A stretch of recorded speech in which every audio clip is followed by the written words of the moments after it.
Today we're taking a look at a watch with a very weird name. They are called WISHDOIT. I've actually featured one of their watches here on my channel before. It was an automatic. Today we're taking a look at a quartz, and it's a little bit quirky. It's a very good looking watch, and like I said in that other video that I did for the automatic, it's also a dangerous watch because it looks a lot like an RM, and you don't really want to be walking around with an RM on your wrist these days, especially in major cities where crime is very high. You don't want to get your wrist chopped off for a watch that costs around $300. However, today we are taking a look at WISHDOIT, and this is their quartz chronograph.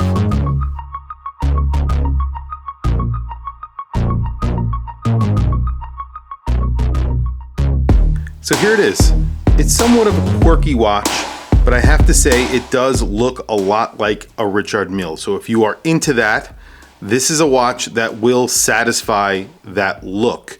Will it satisfy the itch? I don't know, but it looks a lot like a Richard Mille. You get sort of a layered dial. Even though this is a quartz movement, they've managed to sort of do a little bit of layering here that make it look like it's a mechanical movement. Obviously, it is not.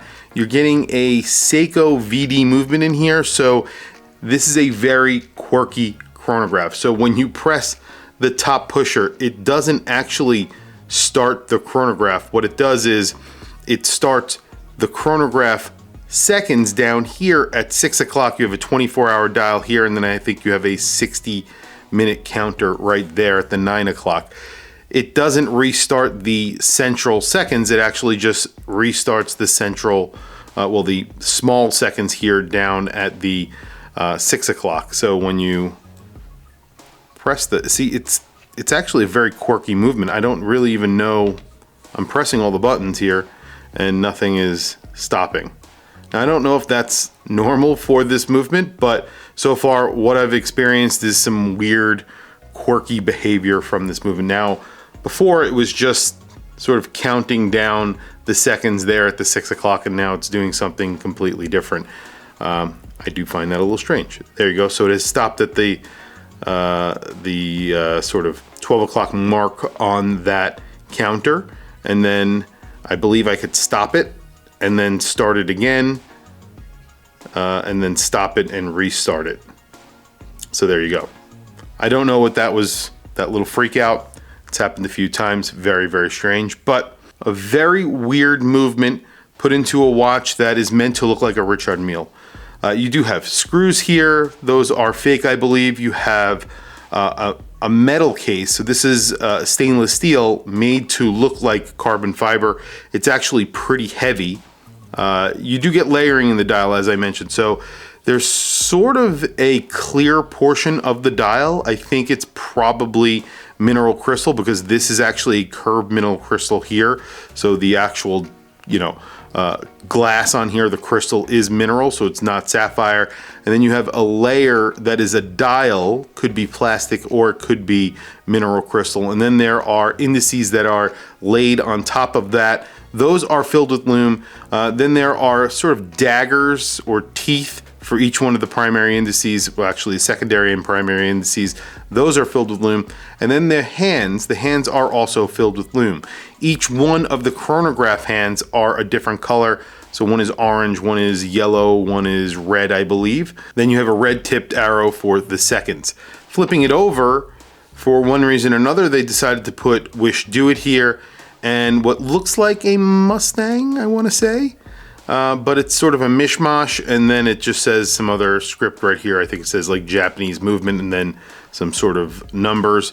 There are screws here, but I don't think those actually correspond with the screws. They don't. So they're offset. So they don't actually correspond with the screws on the front of the watch. So really it's not a sandwich. It's just a screwed in case back. Might be a screwed in case back. I'm not 100% sure. And then the strap sort of fits into the case, very similar to what a Richard Mille sort of looks like. You have these big pushers, and then you have a very, very large crown that has sort of a turbine on it. All of this is made out of stainless steel, and then it is PVD coated. Like I said, a substantial watch in the hands. Let me do quick measurements. This is not a small watch. It's 42 millimeters, but it definitely wears bigger than that.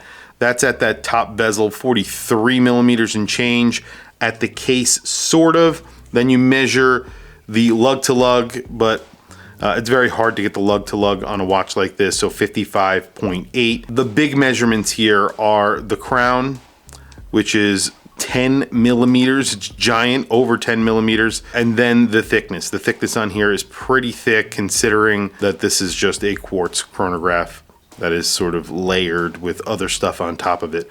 15.3 millimeters. The price on this is really good. It's $229. I mean, I believe you can even get a discount on top of that if you go on their website right now. I think they have like a Christmas sale. That might be the final price, but it's somewhere in that ballpark.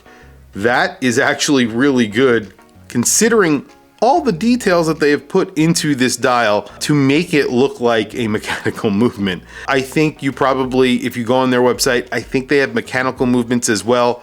I would probably just go for one of those, but always keep in mind, and I've said this a few times, and I think I would be sort of doing a disservice if I didn't mention this. Richard Mille right now are very, very, very hot, and they have been for a while. And it's also kind of dangerous to wear a watch that looks like a Richard Mille because people are stealing them. You might get robbed wearing this watch. It's something to keep in mind, and it would be a shame if you got hurt because you were wearing a $229 watch that looks like a Richard Mille. And this does look like a Richard Mille, even somewhat close up. I mean, when you get very close, you're going to see a ticking second hand, and you may or may not know that that's not what a Richard Mille should have. So, you know, something to keep in mind.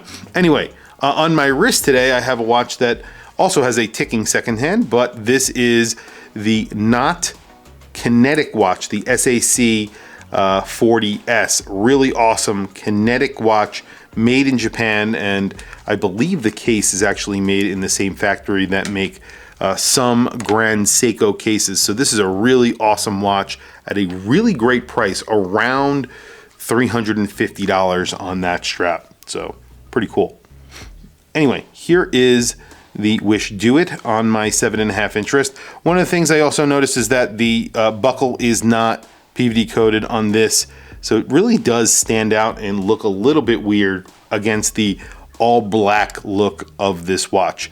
The chronograph, as I mentioned, very quirky, not a big deal because I don't think the people who are buying this watch are buying it for the chronograph functions. I think they're buying it for the look. So the look is there. There is some functionality. Whether or not it works perfectly may or may not really matter to you whatsoever. I did forget to mention my hands are still messed up. My son was being attacked by a dog, and I did need to get that dog off my son. My son is doing well. His arm was broken, but he is expected to make a full recovery, so I do want to mention that.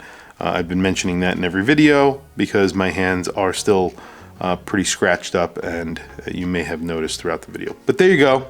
That's really it. What I'm going to do now is a quick loom shot, and then we're going to wrap up the video. So loom, really not that bad here. All of the indices are loomed on that sort of top layer, and then there's that layer below it that has this sort of glass portion.